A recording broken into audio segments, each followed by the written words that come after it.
What's going on, fellas? So today we're gonna declutter that closet. Let's strap up and get to it.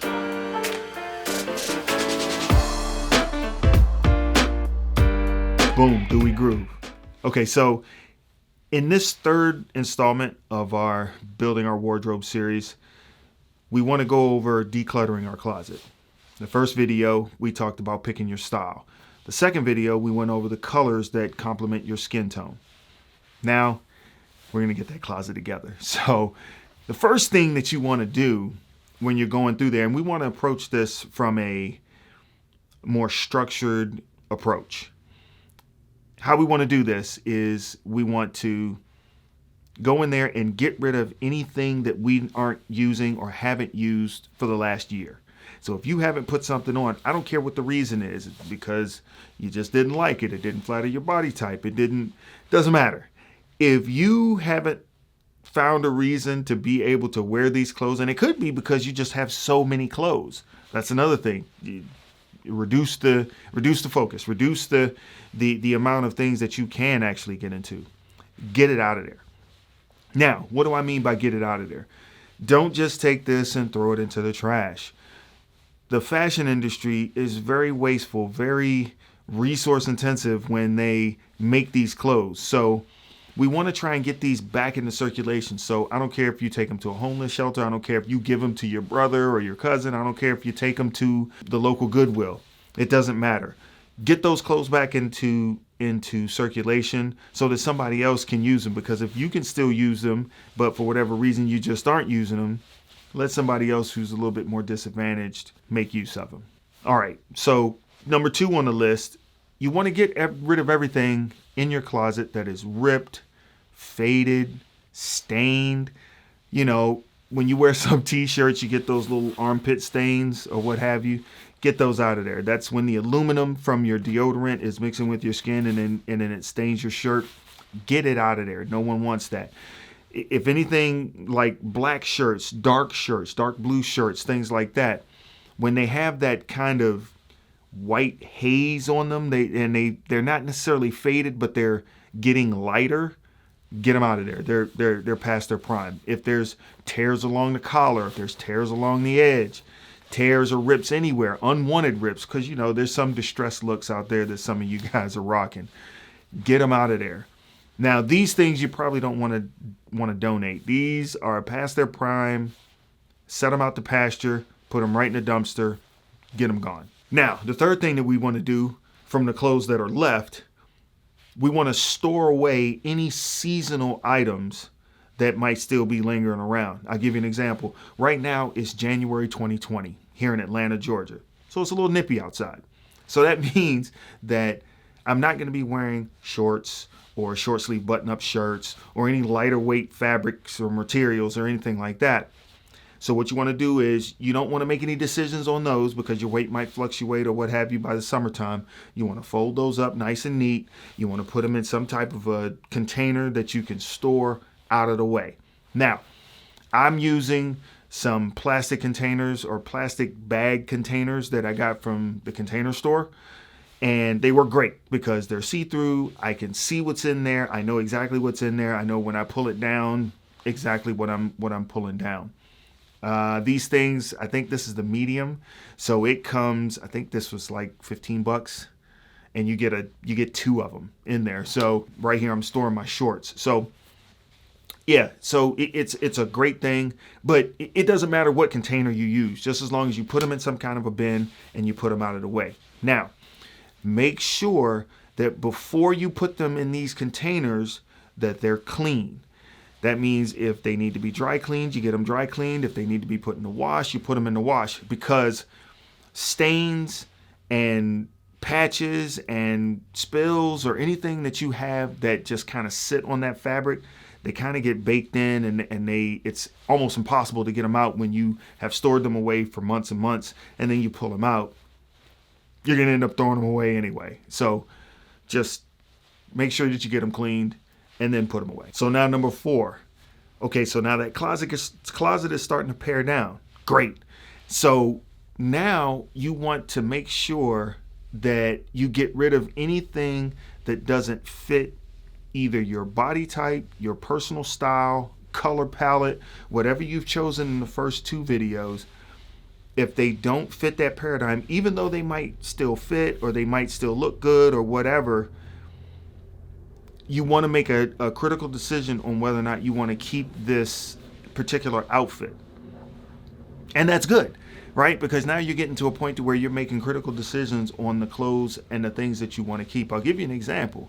There are some shirts that I had in there when I did my closet clean this year that still fit me. They still look decent, but they didn't fit the arc or the style arc that I was going for. I wanted to get a little bit more dressy casual, and these were a little bit less dressy casual, and I felt I had too many items that fit the bill that they, that casual kind of, I'm running errands, but I don't want to be athleisure. I want to be a little bit more elevated type of a look. I had enough items in my closet to fit that bill. So these particular shirts, they got out of there. I donated them and got rid of them. So this is where you want to make a critical effort to minimize any overlap in your closet or anything that doesn't fit the style parameters or color parameters that you picked out in the first 2 videos. Number 5, now comes the moment of truth, right? You need to get in there and try on every article of clothing that you haven't put your body in any recent history, right? So if you haven't touched these items for the last 2, 3, 4 months, put them on, make sure that they still fit, make sure that they're still good to go. Because sometimes we expand a little bit as we get older. We call it being successful, but as we expand, as we get older, there's certain things that just aren't going to fit anymore. And a lot of people will lie to themselves and say, oh, well, I'm going to get out. I'm going to get to the gym. I'm going to lose that weight. I'm going to do this. I'm going to do that. And that's fine. If you have to take a critical look at yourself and your habits up to this point in your life, if you have been saying that year after year after year, and you're still the same size or maybe even bigger than you were when you first started it, you probably should go ahead, get rid of those things and get some new things. Now, I understand that sometimes money is tight, right? So you don't have to get everything at one time. You can space things out. And if you're, let's say, 260 pounds and your target weight is 230, when you are at 260, make sure everything fits. As you lose weight, then start picking up a couple of other things, because the things that fit you at 260, you can also take them to the tailor shop or to the alteration shop and have them cinched down and brought down. So it's not like you're completely out of there, but there is that. Now, that's another thing. If something doesn't fit because they're too big, you do have the option of potentially taking them to an alteration shop or a tailor shop and getting them more form-fitted to you. But for some items, like I used to wear Levi's 569 jeans back in the day, and those are just way too baggy on my legs and around the hip area. When I took them to an alteration shop, they looked at it and they said, okay, because they're so far too big or so far outside of where you are, that once they kind of cut everything down, it's going to start pulling the seams in odd places and they're not going to look right. So I said, okay, well, Levi's 569s, you can get those for $40. So I said, okay, let me go ahead and just get rid of these, and then I will just get some new Levi's. Coincidentally enough, right now, the Levi's that I wear, if we want to talk about Levi's, I wear the 502s, and they fit great. It's got a taper. They're great on the legs, what have you. So try on everything, make sure it fits, make a critical decision, and if they don't fit that criteria, you got to be brutal about it. If they don't fit that criteria, get them out of there. Now, as a bonus tip, there's a couple of things I want to talk to you guys about as far as keeping these things nice in your closet and keeping your closet organized. One of the best things that I realized that really helped me with the organization of my closets or whatever is getting uniform with my hangers. Man, I tell you what, the moment that you start to get your closet together, the moment you want your closet to look good when you look in it, because it brightens your day up. It's probably the first thing that you see in the morning. So I went out and I got a whole bunch of wooden hangers.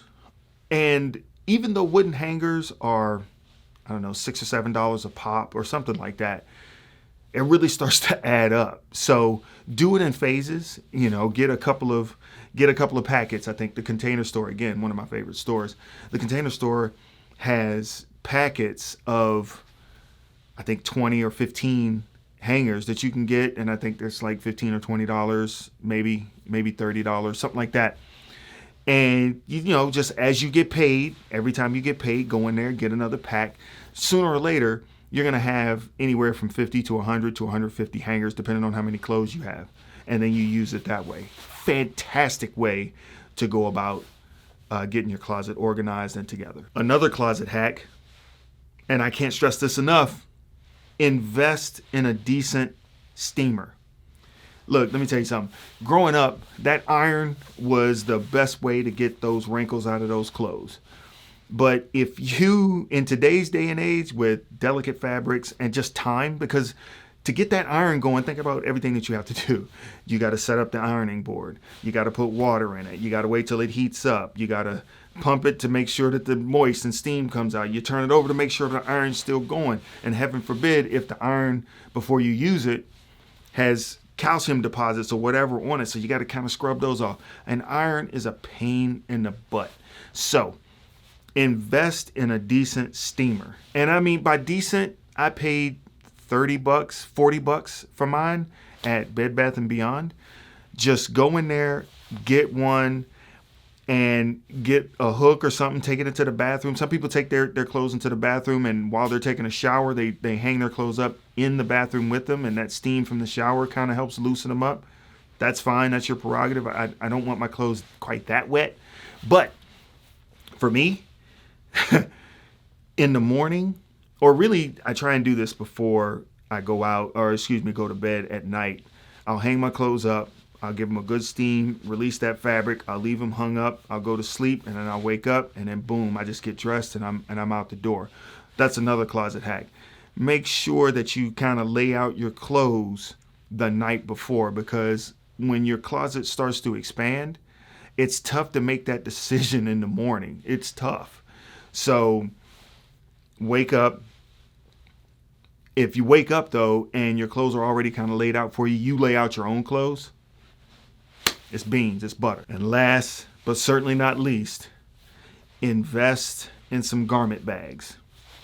Now, what are garment bags? Garment bags are little encasings that you put over your sport jackets or your suits. And what you want to do with that is that you zip it all the way up to the top. And if you can, get you some cedar hangers for your suits, because the cedar hangers, along with the garment bags being zipped up, will keep moths and any other insects or what have you away from your clothes, because they get in there, they get to nibbling and chomping, and nobody wants that. So invest in garment bags to keep the dust and all that stuff off your garments, especially black suits. Dust will get on there and it will look terrible. Lint, especially if you have animals. Animals like to get in and touch stuff, rub up against stuff.